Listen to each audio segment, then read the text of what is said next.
네, 우리 인사합니다. 할렐루야 샬롬하고 서로 눈 맞추면서 인사하죠. 할렐루야 샬롬 샬롬 샬롬 샬롬 샬롬 샬롬 샬롬. 하나님 사랑합니다. 여러분 주 안에서 사랑합니다. 잘하는 말씀이죠. 네, 가이사의 것인가 하나님의 것인가.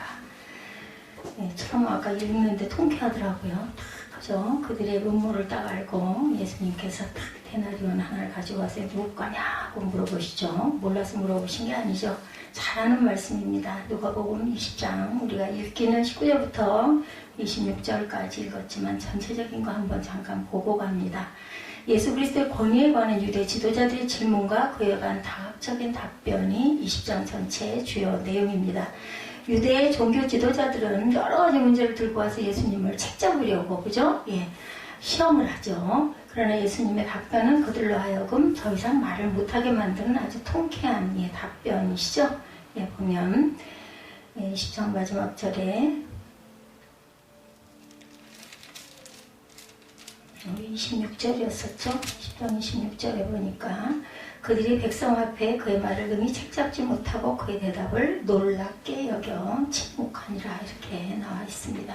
권위에 대한 시험이 나오죠. 2절에 보면은 20장 2절에 보면은 말하여 이르되 당신이 무슨 권위로 이런 일을 하는지 권위를 주니가 누구인지 우리에게 말하라 이렇게 묻는 부분이 나옵니다. 성전에서 백성들을 가르치시던 주님께서는 대제사장들과 서기관들과 장로들로부터 권위에 대한 도전과 시험을 받으셨어요. 성전 정화에 악감을 품은 유대 종교 지도자들은 예수님의 권세가 신적인지 인적인지 그 권세의 출처가 어딘지 질문합니다. 이들의 질문의 의도는 예수님을 체포하려고 어떻게든 신성모독죄로 붙들어 갖다 집어넣으려는 게 목적이죠. 훌륭한 발자국, 위대한 삶의 모범을 남긴 사람들이 많이 있음에도 유독 악한 일생을 보낸 사람들이 뒤를 따르려는 사람들이 적지 않게 있었음을 역사를 통해서 우리에게 증거하고 있습니다.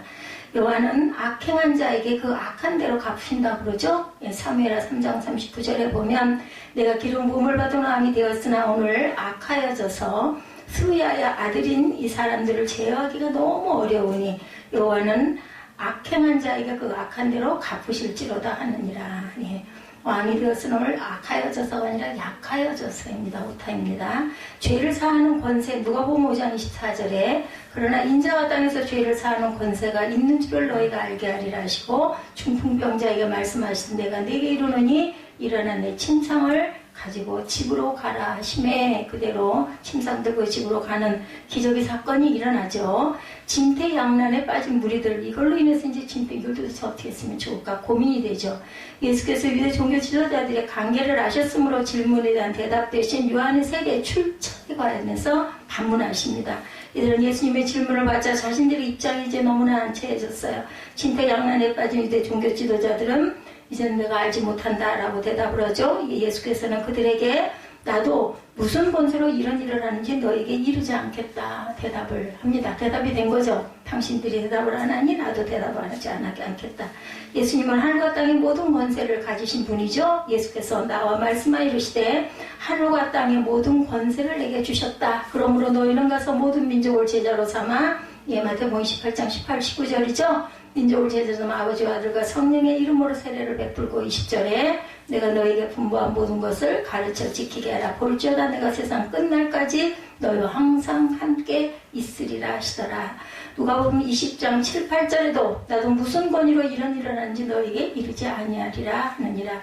요한은 커서 비추는 등불이라고 말하죠. 요한복음 5장 35절에 요한은 켜서 비추는 등불이라 너희가 한때 그 빛에 즐거이 있기를 원하였거니와 우리라 하는 엘리야라고 말합니다. 마태복음 19장 13절에서 15절에 모든 선지자의 율법이 예언한 것은 요한까지니 만일 너희가 즐겨 받을진대 우리라 하는 엘리야가 곧 이 사람이니라. 귀 있는 자는 들을지어다 이렇게 말합니다. 유대 종교 지도자들을 책망하십니다. 9절부터 26절까지죠. 예수께서는 자신의 권위에 도전하는 유대 종교 지도자들의 불의를 폭로하시기 위해 포도원 소작인의 비유를 들어 말씀하세요. 9절에 보면 그가 또 이 비유로 백성에게 말씀하시기를 시작하시니라. 한 사람이 포도원을 만들어 농부에게 세로 주고 탁구에 가서 오래 있다 이렇게 말하기 시작하죠. 여기서 포도원 주인은 하나님을 의미합니다. 그리고 포도원은 이스라엘을 가리키며 소작인들은 유대의 지도자들을 가리키죠. 또한 종들은 구약의 예언자들을, 또한 아들은 예수 그리스도를 의미합니다. 포도원을 맡아 관리하던 소작인들은 소출을 받으려고 온 종들을 죽이죠. 주인의 아들까지 전부 다 죽입니다. 주인은 그들에게서 포도원을 빼앗아 다른 사람에게 주죠. 와서 농부들을 진멸하고 16절에 보면 포도원을 다른 사람들에게 주리라 하시니 사람들이 와서 듣되 그렇게 되지 말지어다 하거늘 이는 유대인 대신 이방인들이 복음을 계승할 것을 비유하였다라고 얘기합니다. 본문 26절에 보면 그렇게 나와 있죠.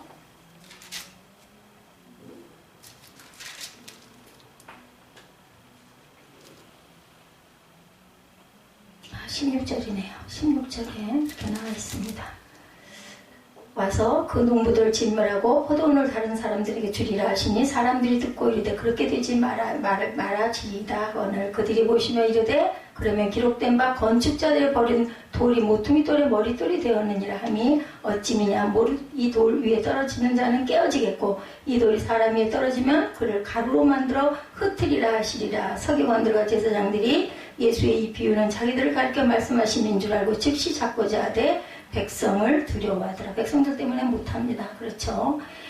세상이 그리스도를 미워합니다. 요한복음 7장 7절이죠. 세상이 너희를 미워하지 아니하되 나를 미워하는 이는 내가 세상의 일들을 악하다고 증언했기 때문이다. 하나님의 나라는 열매 맺는 백성들이 받습니다. 마태복음 21장 43절입니다. 그러므로 내가 너에게 이르노니 하나님의 나라를 너희는 빼앗기고 그 나라의 열매 맺는 백성이 받으리라. 유대 종교 지도자들의 음모가 22, 3절에 계속해서 이어지고 있죠. 22, 3절 봅니다. 우리가 가이사에게 세를 바치는 것이 옳으니까 옳지 않으니까 이렇게 이어지죠. 예수께서 관계를 하시고 데나리온 하나를 가져와라. 그리고 계략을 세우는 무리들의 그런 말을 일소에 깨버리죠. 세를 가이사에게 바치는 것이 옳은가 아니면 옳지 않은가 묻죠. 그저 생각하기에는 예수님이 무엇을 선택하든 그분을 넘어뜨릴 수 있는 함정이 있다고 생각합니다. 가이사에게 세를 바치는 것이 옳다고 하면 하나님보다 가이사를 더 높이는 것이 되고 그렇지 않으면 가이사에게 대적하는 정치범이 되기 때문이죠. 예수의 말에 올무에 걸리게 하려고 상론한다. 마태복음 22장 15절에 이에 바리새인들이 나가 어떻게 하면 예수를 말에 올무에 걸리게 할까 상의한다. 예수를 괴교로 잡아 죽이려고 의논하죠. 마태복음 26장 3, 4절입니다. 이때 대제사장들과 백성의 장로들이 가야바라는 대제사장의 관정에 모여서 예수를 흉계로 잡아 죽이려고 의논합니다. 끊임없이 예수님을 잡아 죽이려고 하죠. 관계를 파악하셨어요. 예수께서는 유대 종교 지도자들 계략을 이미 알고 계시죠. 그들의 내면을 꿰뚫어 보시기 때문에 그들의 위장은 예수님 앞에 전혀 효과를 낼 수가 없습니다. 예수께서는 가이사에게 세를 바치는 것이 옳으냐는 그들의 질문에 가이사의 것은 가이사에게 하나님 것은 하나님께 드리라고 대답하십니다. 이러한 예수님의 말씀은 그들이 전혀 예상하지 못하던 거였다. 마음의 의논을 아시는 하나님 예수님이시죠. 누가복음 5장 22절에 예수께서 그의 생각을 하시고 대답하여 이르시되 너희 마음에 무슨 생각을 하느냐 저의 생각을 아시오. 누가복음 6장 8절에도 예수께서 그들의 생각을 하시고 손 마른 사람에게 이르시되 일어나 한가운데 서라 하시니 그가 일어나 서거늘 손 마름증이 고쳐지죠. 전혀 예상치 못한 말을 예수께서부터 들은 정탐꾼들은 능히 책잡지 못하고 도리어 예수님의 대답을 기이 여기고 잠잠해집니다. 19절에 보면 서기관들과 제사장들이 예수의 그 비유는 자기를 가르쳐 말씀하신 줄 알고 즉시 잡고자 하되 백성을 두려워하더라. 예수님의 대답이 인간의 지혜에서 나온 것이 아닌 하나님의 지혜로움에서 나온 것은 말씀이었던 것 때문이죠. 똑같은 문제에 봉착하게 되더라도 지혜가 있는 사람은 그것을 잘 해결하고 오히려 유익한 기회로 삼습니다. 예수께서 대적자들을 설복시키시죠. 20장 39절에서 40절입니다. 서기관 중 어떤 사람이 말하되 선생님이 잘 말씀하셨나이다 하니 그들은 아무것도 감히 더 물을 수 없습니다. 대적자들을 부끄럽게 하셨어요. 누가복음 13장 17절에 예수께서 이 말씀을 하시며 모든 반대하는 자들은 부끄러워하고 온 무리는 그가 하시는 모든 영광스러운 일을 기뻐한다. 예수님의 부활에 대한 질문과 대답이 27절에서 40절까지 일어납니다. 부활이 없다고 주장한 사두개인 어떤 사람들이 예수께 나와 부활의 문제를 들고 나와 질문하죠. 27절에 부활이 없다고 주장하는 사두개인 중 어떤 이들이 와서 즉 한 여인이 사형 취수의 제도로 7명의 남편을 가졌는데 부활 때는 누구의 아내가 되냐 이거 물어보죠. 예수님은 그들의 부활에 대한 질문을 받고 그들의 그릇된 내세관을 시정해 주십니다. 먼저 현세와 내세를 구분하시죠. 그리고 성도가 부활하면 천사와 같은 형체를 입게 되어 다시 죽을 수 없다고. 그리고 이 세상의 삶과는 전혀 다른 모습을 가진 하나님의 자녀로 살아가게 된다고 말씀하죠. 37절과 38절에 보면 죽은 자가 살아난다는 것은 모세도 가시나무 떨기에 관은 그래서 주를 아브라함의 하나님이요 이삭의 하나님이요 야곱의 하나님이라 칭하셨나니 하나님은 죽은 자의 하나님이 아니요 살아있는 자의 하나님이시라. 하나님에게는 모든 사람이 살아있느니라 이렇게 말씀합니다. 부활 때는 하늘에 있는 천사들과 같다 그러죠. 마가복음 12장 25절에 사람이 죽은 자 가운데서 살아날 때에는 장가도 아니가고 시집도 아니가고 하늘에 있는 천사들과 같으니라 증거합니다. 항상 주와 함께 있어요. 데살로니가전서 4장 17절에 그 후에 우리 살아남은 자들과 그들과 함께 구름 속으로 끌어올려 공중에서 주를 영접하게 하시니 그리하여 우리가 항상 주와 함께 있으리라. 이러한 말로 서로 위로하였다라고 나타납니다. 예수님의 대답이 옳다고 그들이 인정을 하죠. 예수님을 공경에 빠뜨리고자 부활 문제로 시험한 사두개인은 예수님으로부터 명확하고 구체적인 대답을 듣고 그분이 대답이 옳다고 인정하지 않을 수가 없었다. 우리가 주의 말씀을 경청해야 하는 가장 큰 이유 중에 하나는 주의 말씀을 순종하는 것이 생명을 얻는 그 길이고 약속에 참여하는 길이라는 것을 깨달아 알아야 되겠죠. 그리스도는 하나님의 능력이고 지혜입니다. 고린도전서 1장 24절에 오직 부르심을 받은 자들에게는 유대인이나 헬라인이나 그리스도는 하나님의 능력이요 하나님의 지혜다. 그리스도 교훈은 하나님의 것이죠. 요한복음 7장 16, 7절입니다. 예수께서 대답하여 이르시되 내 교훈은 내 것이 아니요 나를 보내신 이의 것이니라. 사람이 하나님의 뜻을 행하려고 하면 이 교훈이 하나님께로부터 왔는지 내가 스스로 말함인지를 알리라. 다윗과 그리스도에 대해서 41절에서 47절 마지막 절까지 증거합니다. 하나님의 약속대로 그리스도께서 다윗의 가문에서 태어나셨으며 다윗의 자손이라는 칭호를 받으셨죠. 예수께서 육신의 혈통으로는 다윗의 후손이지만 성결의 영으로는 하나님의 아들이시고 만민의 주가 되십니다. 예수께서 그들에게 이르시되 사람들이 어찌하여 그리스도를 다윗의 자손이라 하느냐. 시편에 다윗이 친히 말하였을 때 주께서 내 주께 이르셨다 이렇게 얘기합니다. 그리하여 다윗은 성령에 감동되었을 때 그리스도를 주라 칭하죠. 시편 110편 1절입니다. 메시아는 하나님으로부터 다윗의 주가 되시고 인간으로는 다윗의 자손이 되셨어요. 그리스도는 인류의 근본적인 죄의 문제 인간적으로서 해결할 수 없는 하나님으로서 해결하시기 위해 만유의 주제로 약속된 메시아로 세상에 오신 거죠. 육신으로는 다윗의 혈통이시라고 로마서 1장 3절에 그의 아들에 관하여 말하면 육신으로서는 다윗의 혈통에서 나셨고 성결의 영으로는 하나님의 아들이시다. 로마서 1장 4절입니다. 성결의 영으로는 죽은 자들 가운데 부활하사 능력으로 하나님의 아들로 선포되셨으니 곧 우리 주 예수 그리스도시다. 그래서 이 땅에 하나님의 아들로 오신 예수 그리스도를 시험하는 유대 종교 지도자들의 행위를 통해 우리는 악인의 모습을 보게 됩니다. 이들이 가진 악한 모습들이 하나님의 자녀인 우리에게 없는지 살펴보셔야 되겠죠. 여러분들 반격이라는 말 아시죠? 쳐들어오는 상대방을 맞받아 공격하는 것이 바로 반격입니다. 그래서 공격해오는 부대로부터 주도권을 탈취하기 위해서 방어하던 부대가 실시하는 대규모의 공세, 이것이 반격입니다. 이것을 어쩌면 또 역습이라고도 하죠. 자, 오늘 이 말씀으로 여러분들과 함께 나누려고 하는 것은 그동안 수세에 놓여있던 유대 지도자들의 반격이 있었기 때문입니다. 예수님의 말씀과 행적은 유대 사회와 유대 사회의 오래된 조직들을 뿌리부터 흔들어 놓기에 충분했어요. 왜냐하면 예수님은 혈통적으로는 유다 자손 집안 사람의 후손이었고 거기다가 사람의 영혼까지 사로잡는 권세 있는 언변을 갖추셨어요. 또 각종 병을 고치시죠. 귀신도 쫓아내십니다. 죽은 자를 살리시기까 하는 신적인 능력을 가졌고 세리와 창기 등 소외계층에서부터 니고데모를 비롯한 상류층과 백부장 등 로마인들까지 끌어당기는 인격적인 매력을 갖추신 분이었어요. 그리고 결정타가 된 것은 나귀를 타고 예루살렘으로 들어올 때 국내외에서 모여든 수많은 무리들이 호산나 찬송하면서 메시아로 영접한 일이었죠. 그래서 바리새인들, 율법학자 그리고 제사장들, 이들은 사내들인 공예라고 부르죠. 이들은 걷잡을 수 없이 커진 나사렛 예수 운동을 더 이상 지켜볼 수가 없었습니다. 예수를 제거하지 않고는 자기들의 종교적인 지위나 정치적인 권세가 하루아침에 무너져 내릴 것 같아요. 그죠? 예, 그러나 그렇다고 해서 예수님을 막무가내로 어떻게 할 수는 없어. 군중들이 보고 있기 때문에 일단은 로마 총독부가 침묵하고 있었고 수많은 백성들이 지지하고 있었기 때문입니다. 그러던 중에 예, 우리가 지난주에도 살펴봤지만 6월절을 앞두고 모인 수많은 사람들이 포도원 농부의 비유로 책망까지 들었던 부분이 있어요. 그 자리에서 예수님을 붙잡으려고 했지만 백성들이 두려워 손을 대지 못했죠. 그러나 그렇다고 또한 가만히 있을 수는 없었습니다. 흐름을 끊고 분위기를 바꿔놔야 하기 때문에 준비된 반격이 두 가지였는데 그것을 위해서 이스라엘의 대표하던 두 세력, 바리새인파와 사두개인파가 나타나죠.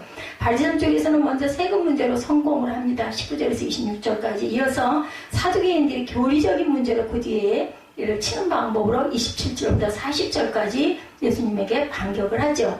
예, 그래서 여기서 수세로 걸린 입장에서 실제하는 반격은 철저하고 치밀하게 하지 않으면 안 되겠으니까 아주 교묘한 묘수로 나와야만 했어요. 묘수는 바둑이나 장기 여러분들 두시는 분들 계십니까? 중요한 고비에 내는 뛰어난 수, 묘수라고 하죠. 쉽게 예상할 수 없고 받아칠 수 없는, 그래서 함정에 빠지게 됩니다.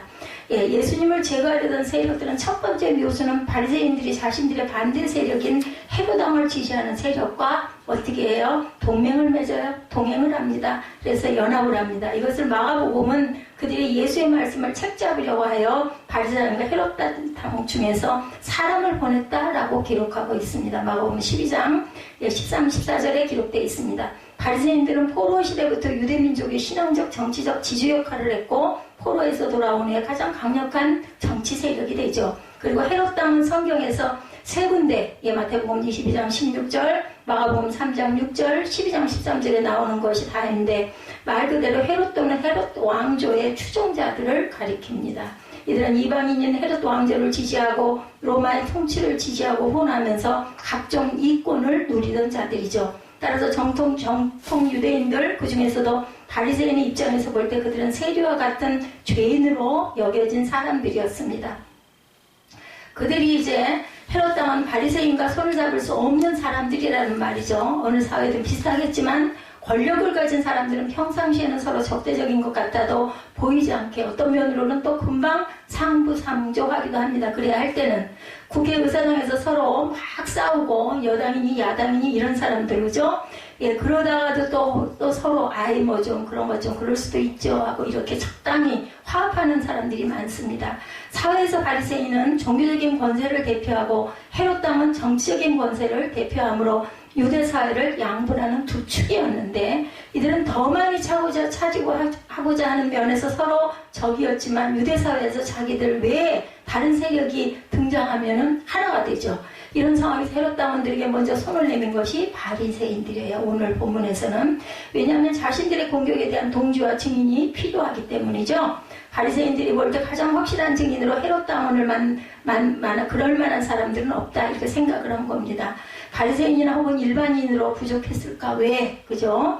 증언대로 서로 사람이 어떤 특정 부류의 사람이어야 한다든지 혹은 특정 부류의 사람은 안 된다든지 하는 규정은 없었어요. 그러나 여론이 중요했기 때문에 조직폭력배 단원이 자기 조직의 두목을 위해서 법정에서 증언한다고 할 때 그가 아무리 진실을 말하고 거짓이 판명되면 어떠한 처벌도 달게 받다고 하더라도 실제로 그게 사실대로 증언이 되더라도 얼마나 많은 사람들의 공감을 끌어낼 수 있는가, 이것이 중요하죠. 평소 한패가 아니라 적대적인 관계의 사람이라면 그 증언의 신빙성은 그만큼 높아지고 따라서 여론을 등에 업기가 훨씬 쉽죠. 바리새인들이 헤롯 당원을 대동하는 것은 바로 이런 이유였습니다. 예, 바리새인과 사두개인하고 반대되는 거 아시죠? 천국이 있니 없니 여기서 갈라지죠.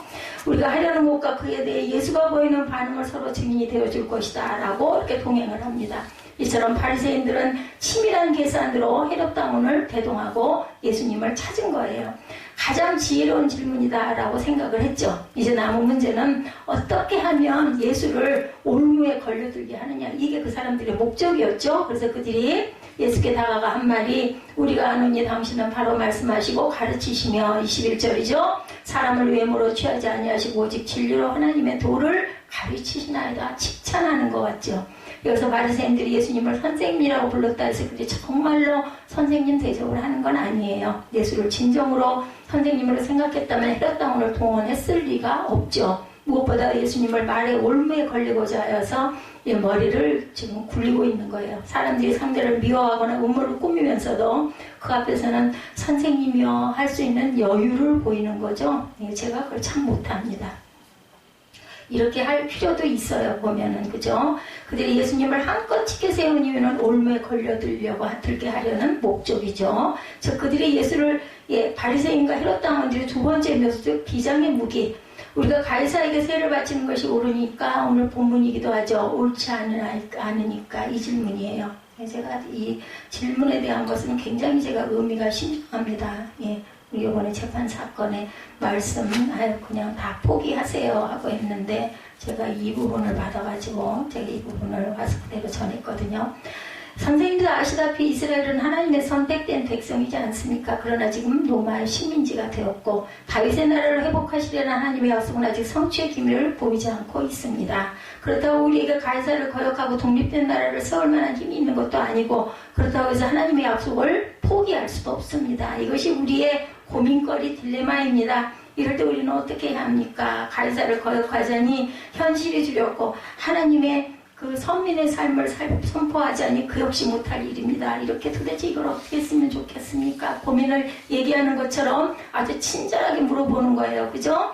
우리 같은 사람의 문제, 이 고민, 선생님께서는 분명한 해결책이 있을 겁니다. 답해 주십시오. 하나님의 백성이면서 가이사에게 세를 바치는 것이 과연 옳은 일입니까? 아닙니까? 이 질문이 그들의 비장의 무기고 묘수 중에 묘수인 이유, 그들에게 100% 걸려들 수밖에 없는, 이렇게 해도 죄가 되고 저렇게 해도 죄가 됐던 거죠. 당시 유대인들이 로마 황제에게 바치려던 세금의 기초는 인두세예요. 인두세는 소득이나 부가가치세와는 달리 사람이 태어나서 호적으로 등록하기만 하면 누구나 물어야 하는 세금. 뭐 그냥 한문 단어로도 알겠죠. 인두, 그죠? 사람의 머리. 남자는 14세부터 65세까지, 여자는 10세부터 65세까지 1년에 한 차례씩 바쳐야 하는 세금이 있었습니다.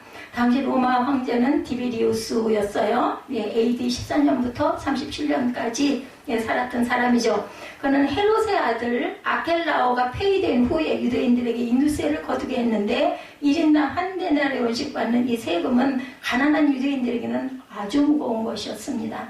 당시 일반적인 가정이 조부모, 부모, 자녀 등으로 구성되어 평균 10명 정도 되었다고 하는데 한 가정이 1년에 내야 하는 세금은 기본으로 100데나리온이나 됐다고 합니다. 1데나리온은 어른의 하루의 품삯이라고 그러죠. 그럼 이거는 100일의 품삯이겠네요. 석 달 열흘분의 품삯을 고스란히 세금으로 내놔야 돼요. 그죠? 나머지를 갖고 살아야 된다는 얘기죠. 그래서 한 가정은 현 시세로 볼 때 100만 원 내외의 돈을 세금으로 내야 했다는 거죠. 지금도 1년에 목돈 100만 원을 세금 내는 것이 굉장히 어렵죠. 저도 세금을, 주택세를 내고 있습니다. 가을에 9월하고 7월인가요? 7월하고 9월하고 내는데 합해서 한 50만 원 정도 돼요. 적지 않은 금액입니다. 이스라엘 사람들에겐 정말 엄청난 액수였고 이만한 돈을 목돈으로 낼 수 있는 가정은 드물었다고 그래요. 그때. 거기다가 세금 문제는 경제적인 의미만 아니라 그 이상의 의미가 있었습니다. 유대인들의 세금 문제는 신앙적인 문제와도 직결이 되죠. 왜 그런가 하면 세금으로 내는 데나리온 동전에는 누구 얼굴? 가이사의 얼굴, 황제의 얼굴이 새겨져 있고 그 이면에는 황제의 어머니가 여신처럼 새겨져 있다고 그래요. 따라서 그 동전에는 세금을 내는 행위 자체가 황제 숭배고 우상 숭배로 여겨지기도 했다는 거죠. 그렇기 때문에 더더욱 해서는 안 될 것으로 여겨졌는데 상당수의 유대인들이 우리의 왕은 오직 하나님 한 분뿐이다 이렇게 주장을 하면서도 세금 내는 것을 엄청난 치욕으로 여겼다고 합니다. 그래서 그 납세 거부가 신앙적인 행동이라고 여겨졌고 심한 경우 납세 거부를 위해 죽음도 불사하는 사람들도 많았다고 그래요. 로마 황제에게 세금을 바치는 것이 옳습니까? 이 질문에 기막힌 아이디어였고 예수님은 진퇴양난의 궁지에 몰렸습니다. 예수께서 가이사에게 세금을 바치라고 하면 로마에 대한 분노의 증오심이 가득한 열심당원과 경건한 유대인들, 백성들 전체로부터 강한 반발을 받게 될 것이고 반면에 가이사에게 세금을 바치지 말라고 하면 로마법에 위반이 되는 거죠. 황제에 대한 반역죄로 고발되어서 체포가 될 수밖에 없습니다. 아마도 이들은 예수께서 후자의 대답을 할 것이다 이렇게 생각을 했겠죠. 이러한 묘수를 준비한 바리새인들은 너무나 좋아서 잠도 제대로 못 잤을 거예요. 예수가 이 질문에 어떤 대답을 해서 걸리게 될까? 이번에야말로 반드시 예수를 잡아 죽인다. 세금을 바치지 말라고 하면 로마법에 어기는 것이니 총독부에서 잡힐 것이고, 세금을 바치라고 한 백성들에게서 그에게서 등을 돌릴 것이다. 설사 예수가 아무런 대답을 하지 않는다 해도 우리는 그것으로 백성들에게 예수는 비겁한 사람이라고 선전해서 또한 공지에 몰아넣을 것이다. 민심이 예수로부터 떠나든 로마가 예수를 붙잡든 결판은 여기서 난다라고 생각을 한 거죠. 잔뜩 기대하면서 예수에게 질문했던 거죠. 그러나 우리 같은 하수가 그 올무에 걸리지 예수님이 걸리시겠어요? 그죠? 그들 위에 계시는 그리스도입니다. 23절에 바리새인들과 헤롯 당원들부터 이 질문을 받으신 예수님은 간계를 하셨다 말씀하죠. 인간의 사악함은 그 하는 말이 부드러우냐 거치냐 있는 것이 아니고 그 속에 비수를 품고 겉으로는 얼마든지 웃을 수 있는, 정말 모르는 것처럼 너스러를 떨며 상대방의 마음을 후벼파기도 하기 때문에 이게 더 무서워요. 사실은 화를 내는 사람들은 어떻게 보면 굉장히 단순한 사람들이라고 하더라고요. 겉으로 그런 거 전혀 없이 아주 부드럽게 그렇게 하면서 상대방을 아주 힘들게 하는 경우 잘 당하죠. 저 같은 성격은 당합니다. 겉으로 드러내는 겸손과 부드러움, 상대방을 높이는 칭찬과 존경 따위는 얼마든지 상대를 죽이는 독약이 될 수 있다는 거죠. 예수님은 그것을 아신 거예요. 그 질문에 옳다고 대답해도 함정이 있고 그러다고 대답해도 올무가 있고 그냥 무응답으로 있어도 그들의 목적은 다 이루어지는 거죠. 예수께서 이런 곤란한 질문을 당한 것이 이번에 처음이 아니라는 것 여러분들 아십니까? 예수께서는 성전에서 백성들을 가르치고 계실 때 서기관과 바리새인들이 가늠하다가 현장에서 잡힌 여인을 끌고 와서 예수님께서 무리들을 가르치는 가운데 세우죠. 요한복음 8장에 보면 예수가 묻습니다. 선생이 예수께 묻죠. 이 여자가 가늠하다 현장에서 잡혔나이다. 모세는 율법에 이러한 여자를 돌로 치라 명하였거니와 선생은 어떻게 말하겠나이까. 요한복음 8장에 보면 나옵니다. 그때 질문 역시 돌로 치지 말라고 하면 율법을 어기는 것이 되고 간음을 장려하는 자가 됩니다. 돌로 치라고 하면 예수께서 지금까지 가르쳐 오신 사랑의 법에 위배되고 또한 로마 총독의 허락 없이 죽이라고 말을 하면 로마의 법에 어기는 자로 몰아붙일 수가 있었어요. 근데 예수님은 옳다 그러다가 아닌 너희 중에 죄 없는 자가 먼저 나와서 치라고 얘기하죠. 그리고 땅에다 묵묵히 글자를 쓰시자 그들이 하나 둘 떠나가는 사건 여러분들 기억하실 겁니다. 이번에도 예수님은 그들의 의도를 알았다는 거죠. 그래서 외식하는 자들아 어찌하여 나를 시험하느냐 말씀합니다. 그 말씀하신 후에 예수님은 이번에도 그들의 예상을 초월하는 말씀 데나리온 하늘을 내게 보이라. 조금 전 말씀드린 대로 데나리온 하나는 당시 노동자들의 하루 품삯이었고 한 사람의 인두세였다. 뿐만 아니라 다른 세금도 대부분 1데나리온짜리 은 동전으로 계산을 했다고 합니다. 세금 문제에 관련하여 데나리온 동전을 달라고 하신 주님의 의도를 읽을 수가 있죠. 예수님의 속마음을 알 리가 없는 바리새인들은 예수님이 자기들의 장기에 넘어왔다며 좋아하면서 데나리온 하나를 예수께 가져옵니다. 그들이 가져온 동전을 그들에게 보이시면서 묻죠. 누구의 형상과 글이 여기 있느냐 묻습니다. 1데나리온짜리 동전에 새겨진 형상과 글은 누구의 것이냐는 거죠. 바리새인들과 헤롯 당원들은 그야 당연히 가이사의 것이죠. 근데 그게 우리 질문과 무슨 상관이 있습니까? 라고 말을 하는 거죠. 여기에 대해서 답하십니다. 그런즉 가이사의 것은 가이사에게, 하나님의 것은 하나님께 바치라. 예수님의 이 말씀의 의미는 세 가지로 우리가 생각해 볼 수가 있습니다. 지금까지는 제가 내용을 전체를 여러분들에게 설명하기 위해서 또 그래도 20장 전체에 나온, 제가 사실은 이 가이사의 설교를 안 하려고 그랬어요. 너무 흔한 설교이기 때문에 다른 걸 하려고 그랬어요. 그랬는데 제가 의미가 있어서 이걸 하면서 전체를 한번 포괄해서 나눠야겠다 하는 마음이, 기록을 하시는 분은 기록을 하실 것이고 듣고 그냥 다 줄거리 알고 어렵지 않으니까 그냥 듣고 넘어가시는 분 들어가 넘어가시라 하고 제가 빨리 말씀을 드렸습니다. 자, 첫째는 예수께서 그들의 말을 받아 가이사의 것은 가이사에게, 하나님 것은 하나님께 바치라고 하신 것은 가이사의 것과 하나님 것 사이에 구분이 있다라는 뜻입니다. 무슨 말인가 하면 하나님의 나라는 세상 나라와 다르다는 거죠. 세상 나라, 즉 가이사의 방식은 권력, 군대, 경제 등의 힘을 유지되고 다른 나라와 다른 민족을 압제하는 방식으로 이루어지죠. 그러나 우리 주님의 나라는 그렇게 이루어지는 것이 아닙니다. 그런데도 바리새인들은 주님과 주님의 나라와 주님의 방식도 세상과 다르지 않다고 보았기 때문에 이런 질문을 한 것이다. 마치 집사 생활을 10년을 하면 안수 집사가 되고, 안수 집사 10년을 하면 장로가 되고, 장로 10년을 하면 목사가 되지 않느냐 하고, 이웃집 아저씨의 질문과 다르지가 않다는 거죠. 모르는. 그렇지가 않죠. 집사를 10년을 한다고 무조건 안수 집사가 되는 거 아닙니다. 장로를 10년을 한다고 무조건 목사가 되는 것도 아니에요. 저는 늘 그렇게 말합니다. 그냥 직책은 직책이다. 그 사람은 집사이고, 그 사람은 권사이고, 그 사람은 전도사이고, 그 사람은 목사이고, 그 사람은 장로이고, 각자가 해야 할 직책, 거기에 해당하는 사람들이 하는 것이다. 저는 그렇게 얘기합니다. 우리 주님의 나라는 사랑으로 임하는 것이고, 영혼과 마음에 임하는 것이고, 공중곳에 잡은 사탄을 멸함으로 임하는 것입니다. 그런 면에서 하나님의 나라와 세상 나라는 서로 대립되지 않고 충돌되지도 않습니다. 그런데도 바리새인들은 서로 대립하고 충돌해서 하나만 택해라. 어떤 게 더 위에 있냐? 이걸 물어보는 거죠. 잘못된 질문이죠. 잘못 알아도 너무나 잘못 알고 있습니다. 그렇기 때문에 예수님은 우선 가이사의 나라와 하나님의 나라는 다르다라고 말씀을 하는 겁니다. 가이사의 것은 가이사에게, 하나님의 것은 하나님께 바치라. 두 번째 의미는 하나님의 백성은 이 땅에 국민 시민으로의 의무를 다해야 한다라는 이야기를 하고 있습니다. 아무리 당시 상황이 압제자인 로마와 그 아래 10만원 백성 사이에 갈등이 있다 해도 납세의 의무는 하나님의 백성이 마땅히 바라는 것이고, 그것은 드려야 될 부분이죠. 국가를 다스리는 위정자도 하나님이 세우셨다고 우리는 인정하기 때문에 국가의 대표들을 위해서 우리는 기도해야 됩니다. 그 사람이 어떤 비리가 있든 정치를 잘하든 못하든 우리가 할 수 있는 부분은 아니에요. 그것에 대한 심판은 하나님께서 내리시기 때문에 우리는 기도해야 됩니다. 무엇을 위해서? 나라를 위해서 기도해야 되겠죠?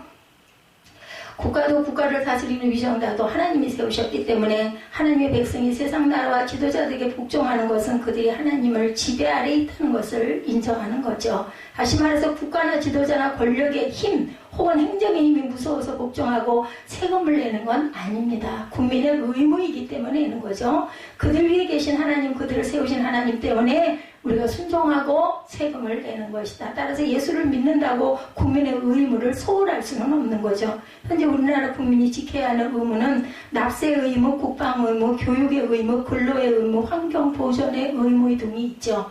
하나님 나라의 국민일 뿐 아니라 이 땅에 몸을 두고 있는 대한민국 국민이기 때문에 지킬 건 지켜야 되고 낼 건 내야 된다는 거죠. 주님의 나라를 위해서 헌신봉사, 충성을 다해야 하고 몸담고 있는 국가에 대한 의무를 또한 다해야 합니다. 그렇기 때문에 이 땅에서 성도로 살아가는 것 쉽지가 않죠. 듣기만 해도 한 가지만 하는 게 낫지 두 가지씩 하는 게 쉽겠습니까? 세 번째, 예수님의 말씀은 예수께 질문하는 바리새인들과 헤롯 당원의 중심을 파헤치는 말씀이었습니다. 심장을 꿰뚫는 양심을 두들기는 말씀이죠. 당시 영적인 지도자라는 사람들이 정말 영적이고 신령한 사람들이었을까요? 여러분들.